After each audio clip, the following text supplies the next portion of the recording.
आपण पाहत आहात सूर्यप्रकाश जनहित न्यूज, सदैव जनतेच्या हितासाठी। नमस्कार। आजच्या घडामोडी थेट तुमच्यापर्यंत।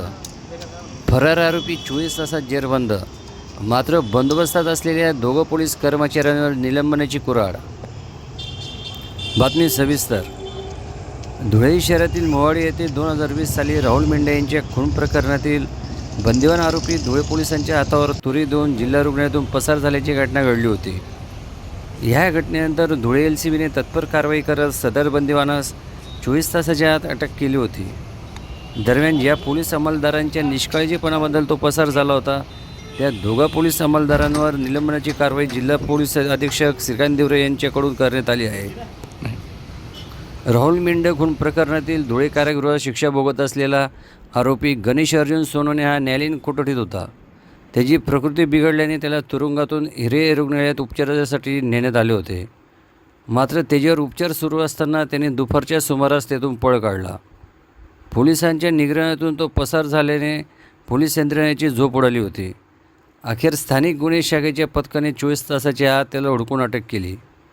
दरम्यान जिल्हा पोलीस अधीक्षक श्रीकांत दिवरे यांनी या संपूर्ण घटनेचा आढावा घेऊन कर्तव्यातील निष्काळजीपणा केल्याबद्दल 2 पोलीस अंमलदारांवर निलंबनाची कारवाई केली आहे।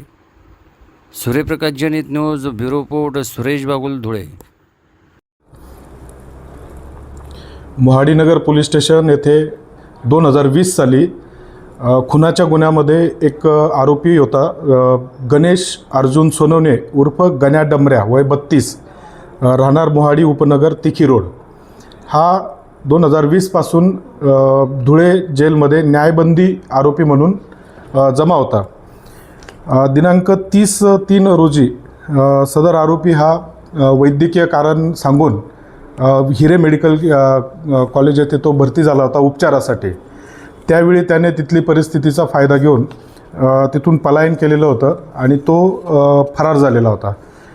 माननीय पोलीस अधीक्षक श्रीकांत दिवरे सर व अपर पोलीस अधीक्षक अजय देवरे सर यांनी स्थानिक गुन्हे शाखा तसेच मोहाडीनगर पोलीस स्टेशन, धुळे शहर पोलीस स्टेशन व आजूबाजूतील जिल्ह्यातील नियंत्रण कक्ष येथे माहिती सादर केली की सदर आरोपी याला ताब्यात घ्यावे व पुढील कारवाई करावी। स्थानिक गुन्हे शाखा पथकातील पोलीस उपनिरीक्षक चेतन मुंडे व त्यांच्या पथकास सदर आरोपी हा मोहाडीनगर येथे येणार असल्याबाबतची गोपनीय माहिती मिळाली। त्याप्रमाणे चेतन मुंडे व त्यांची पूर्ण टीम ही त्या ठिकाणी रवाना झाली व त्यांनी त्या ठिकाणी छापा टाकून सदर आरोपी याला ताब्यात घेण्याचा प्रयत्न केला। सदर आरोपीने पोलीस असल्याचे त्याला समजल्याबरोबर त्या ठिकाणी त्याने पळण्याचा प्रयत्न केला। पाठलाग करून संपूर्ण टीमने त्याला ताब्यात घेतले आहे व पुढील योग्य त्या कारवाईसाठी धुळे शहर पोलीस स्टेशन येथे त्याला जमा करण्यात आलेले। धन्यवाद।